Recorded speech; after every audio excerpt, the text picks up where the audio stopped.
Uh, this month, January, is Sanctity of Life month, and it is also the anniversary of Roe versus Wade. This coming Sunday is Pro-Life Sunday for those who are engaged in a struggle to change our country's policy toward abortion.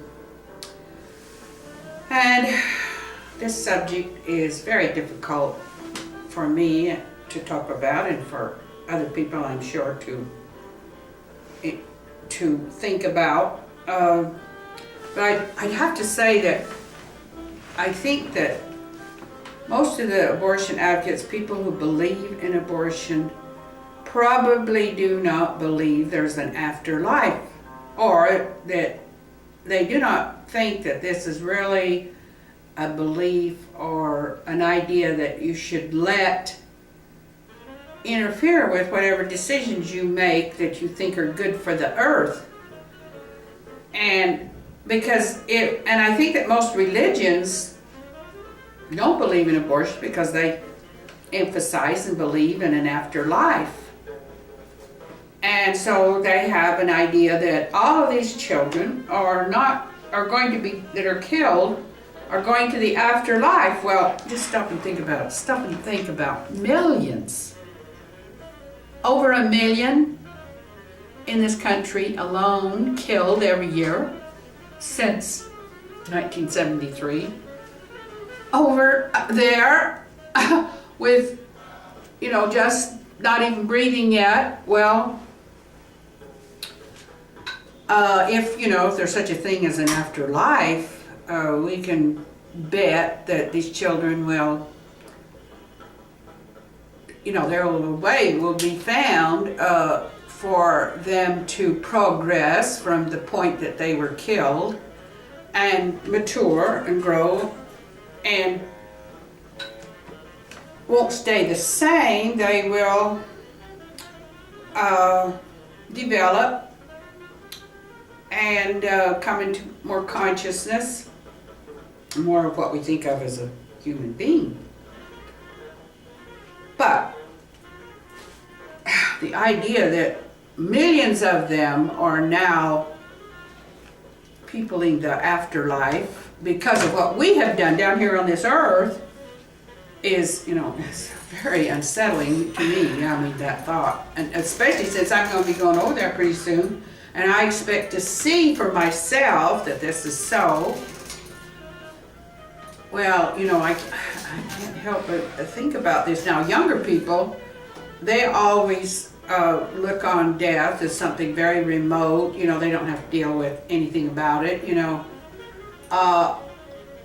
Above all, they don't have to deal with the idea that their aborted children, the aborted children, are going to be over there.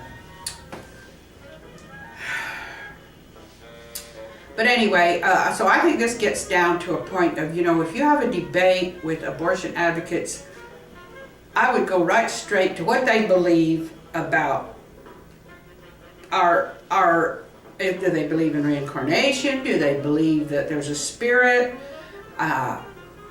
Do they believe, now, for example, I have had dreams for years of visits from spirits. I remember having a dream when I was 20, a very significant dream of my grandmother, who was trying to comfort me, telling me that she went to the other side, and she went to kind of a hospital over there. And what we would call a hospital on this side. Well, and I said, well, why would you have to go to a hospital after you... That would be, well, first of all, go ahead with the story, man. Well, I said, why would you... And she said, I had to shave too.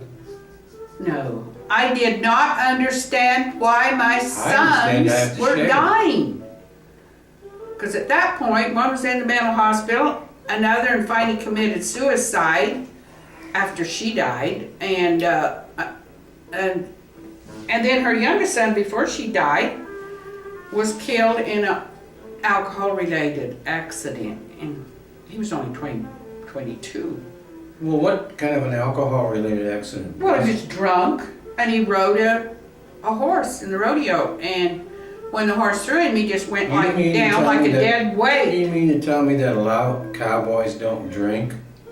Yeah, but it's risky to be, my dad and his brothers, they would be dead drunk. If my dad got on a bucking horse drunk, you could better believe he'd fall right off, because they drank copious amounts of liquor when they drank, and they got very, very drunk. And I can just see my uncle staggering over to the rodeo chute and getting on a horse.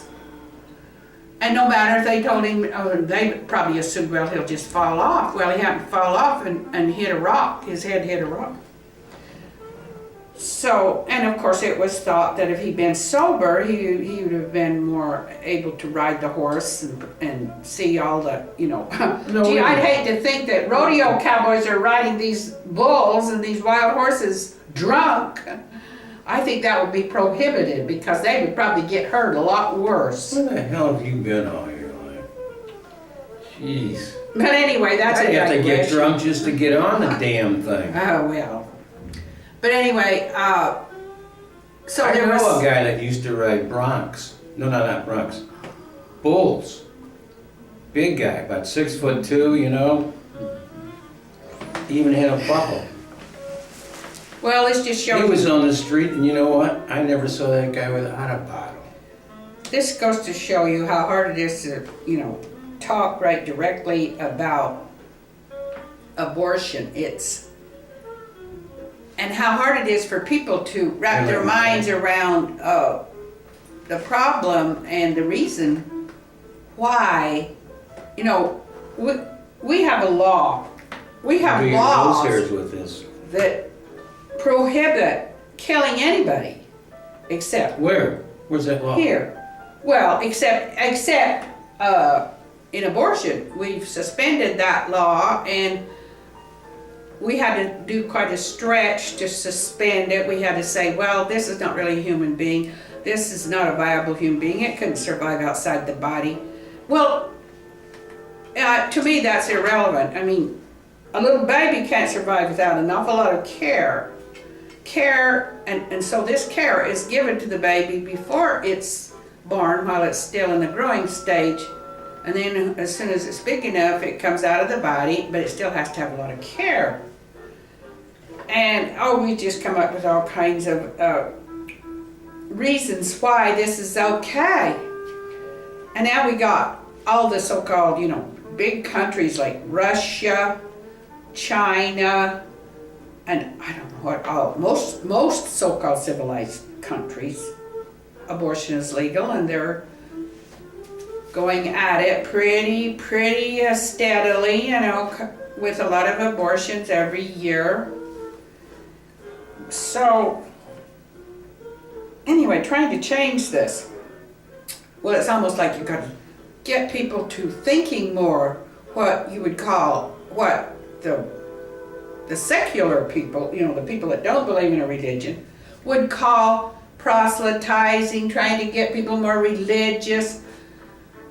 Well, I think that all religion has to be based on facts somewhat. I mean, we have to, and the religious very often claim that they've got some kind of insight into the other world that proves that it exists. Religion is based on fact.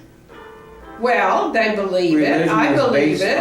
I believe, well, it's belief that's hard to prove. No facts there. It's hard to prove that we survive death because we can't see these people.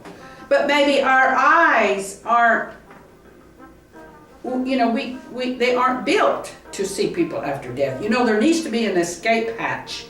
There needs to be an escape hatch to life, or otherwise people would torture people endlessly. What they do. So we need death. You do it to a lot of people. You can only be tortured so much until you will die.